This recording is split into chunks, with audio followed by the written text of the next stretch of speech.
They say that back in the day, every immigrant who came to live in America was treated really badly. People were forced to do terrible things for almost no money, or even worse, they were locked up in torture cells. They weren't seen as people, they were treated like puppets. All the while, the government just kept talking and talking about what they should do with them. The scene changes, and we see our main character, JP, at a hotel.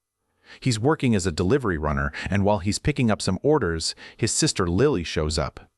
She's got some amazing news. He's been accepted into a really great college. JP is so happy to hear this. Later, when they get home, the whole family is throwing a party for Lily. During the celebration, JP tells Lily how proud he is of her and how much he's going to miss her. While they're chatting, JP notices a new tattoo behind her ear. Lily quickly tells him to keep it a secret from their mom. But then, the mood shifts. A news report comes on saying the government has decided to arrest even legal immigrants and their children who were born in America. Because of this new law, the police show up at JP's house and arrest his entire family since they aren't American citizens. The police split them up, putting the parents in one cell and the kids in another. JP is devastated because he sees his sister Lily being loaded onto a bus and taken somewhere else, and there's nothing he can do to stop it. As the day goes on, a legal officer calls JP in. He tells JP that his mom has already been deported. He says JP's only chance to stay is if an American citizen adopts him, but that's pretty much impossible. There is one other option though. JP can volunteer to work at a government-run shelter home. JP agrees, and he's interviewed by 2 officials from the shelter. There are lots of other immigrants there for interviews too. After they're done, the staff takes photos of everyone that make them look like criminals. Before they head to the facility, an officer explains the rules. First, they can't talk to anyone in the outside world. Second, they have to follow a strict curfew. Third, if they cause any trouble, they're going straight back to jail. On top of that, they have to wear ankle monitors so the government can track every move they make. When they arrive at the shelter, they meet the founder. Nobody really listens to his speech. Then, the founder introduces the operation officers, Cynthia and James. While they're walking through the facility, JP spots an old lady in the garden. She's staring at him really intensely and holding a lily flower. He doesn't think much of it at the time and keeps walking. Once the tour is over, they're given some food.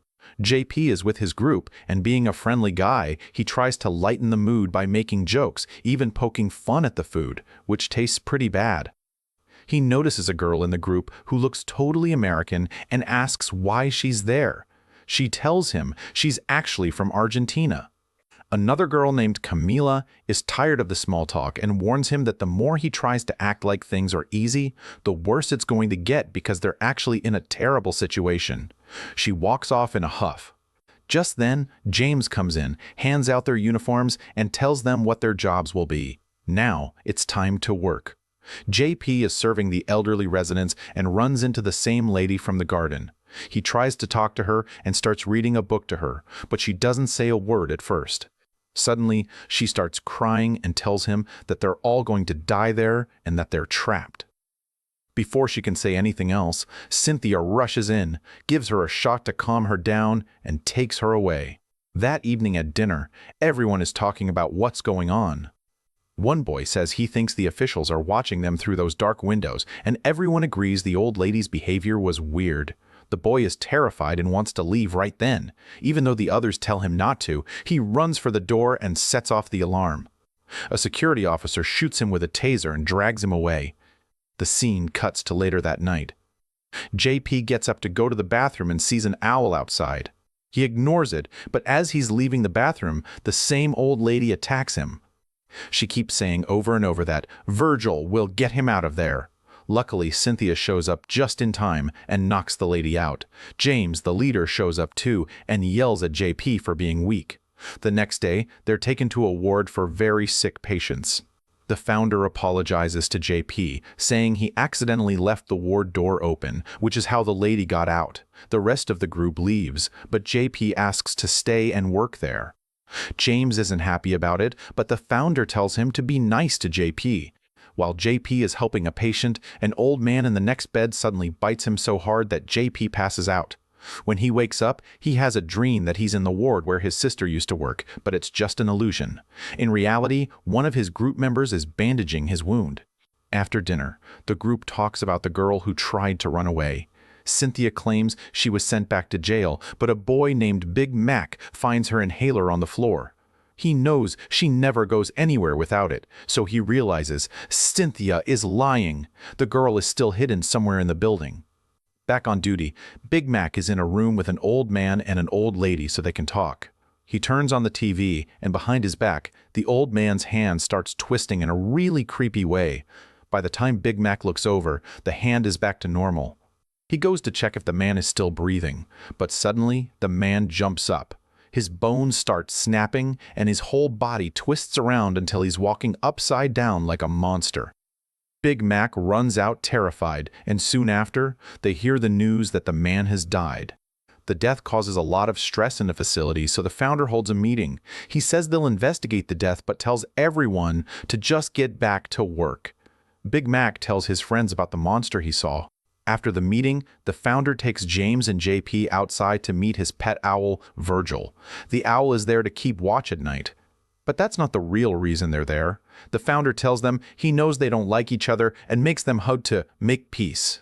They hug, but they're actually whispering insults to each other. However, JP uses the hug as a chance to pickpocket James's keys. That night, JP manages to take off the ankle monitors for his whole group. They aren't trying to escape yet. They just want to have a little fun for once. JP even gets close to one of the girls in the group. But when he wakes up the next morning, there's an old lady in front of him instead. It turns out his friend brought the lady there as a prank. They quickly put their monitors back on and get to work. Later, the old lady who's been watching JP calls him over. She gives him a cootie catcher paper toy. Before she can explain, Cynthia and James show up, knock her out, and take her away. JP looks at the paper toy and sees the word "help" written on it. He gets worried and sneaks into the ward where the lady is sleeping. He tries to wake her, but she's out cold from the injections. He hears someone coming and hides under her bed. He watches as Cynthia and James give her more shots that make her even weaker. Once they leave, JP looks at the lady closely. He moves her hair and sees a butterfly tattoo behind her ear. He realizes right then that this old lady is actually his sister, Lily. She had been giving him clues the whole time. Her name is Lily, which is why she held the flowers, and they used to play with those paper toys as kids. JP is in shock, but before he can do anything, James catches him, hits him, and drags him away. The next day, JP's friends realize he's missing. This isn't the first time someone has vanished, and they've had enough. They decide to investigate. Camila distracts James while Big Mac and another girl sneak into his office. Big Mac finds blueprints for the building and a drawing of a very strange machine. They also find out that Chris, the boy who went missing earlier, is being held in solitary confinement. James starts heading back, so they hide and manage to slip out. But James follows Big Mac and tells him to go fix a vent. While Big Mac is on a ladder, an old patient attacks Cynthia. A guard tries to help, but the patient gets tangled in the ladder, causing Big Mac to fall and go unconscious. The guards carry him away. The scene shifts to JP. Half of his face has turned old, and he's tied to a chair. He sees James and Cynthia mixing a chemical that they use to make people age rapidly. He also notices that the exit door needs a code. As soon as they leave, he starts trying to break free. Now, we see what's happening in the outside world. A politician and a businessman are running a super successful burger chain because the food is cheap and tastes great. But there's a horrifying secret. The meat is actually human flesh. Specifically, it's the flesh of the immigrants who are being aged in the shelter home. They put the people into a giant meat grinder to make patties. The businessman doesn't care. He thinks immigrants shouldn't even be in the country, so it doesn't matter what happens to them. Back at the facility, JP gets loose and makes it to the door. He remembers what the old lady said about Virgil and tries that as the password. It works. The door opens. James realizes JP has escaped and tells the founder and Cynthia, who are about to drug Big Mac. They all go searching for JP. But it turns out Big Mac was faking being unconscious. He sees that James dropped his keys in the rush and grabs them. JP is running, but his body is very weak from the aging drugs. He wanders into a room and is horrified to find the chopping machine where the immigrants are murdered to feed Americans. He finds a girl from his group and tries to tell her what's happening, but then James appears. Suddenly, the girl stabs JP with a needle and knocks him out. She was a spy for James the whole time. When JP wakes up, he's in front of the founder. The girl he liked is there, dancing with the man. The founder tells JP that she's a cannibal just like the rest of them. JP, barely conscious, asks what they did to Lily. The girl tells him they just gave her hormones to make her meat soft and easy to digest. The side effect is that it makes people look old, which is perfect because no one asks questions when an old person dies. That monster man Big Mac saw was just a result of the hormones. Meanwhile, Camila is the only one left. She's trying to get her ankle monitor off when Big Mac drops a key down to her from a vent. She gets free and finds the control room with all the cameras. But James finds her and stabs her in the neck with a needle. When she wakes up, she's in a ward with JP, and both of them have turned half old. A TV is playing a hateful speech by the politician. This makes them so angry that they vow to get out and expose the whole thing. JP finds Lily and promises he'll save her. The spy girl, James, and Cynthia come in with more needles, but Camila kicks their trolley over. All the old people in the ward are furious. They swarm the three villains, desperate for revenge. JP uses the chaos to escape, but a security guard sees him. They fight in a medicine room, and even though JP is weak, he fights hard. Just as the guard is about to win, Big Mac shows up and strangles the guard with a rope. The fight in the ward is still going on. The old people are weak, but they won't give up. More and more of them join the fight. A guard tries to get in, but Big Mac jams his arm in the door and breaks it. Camila grabs Lily, and they get into an elevator, ending up on a floor they've never seen.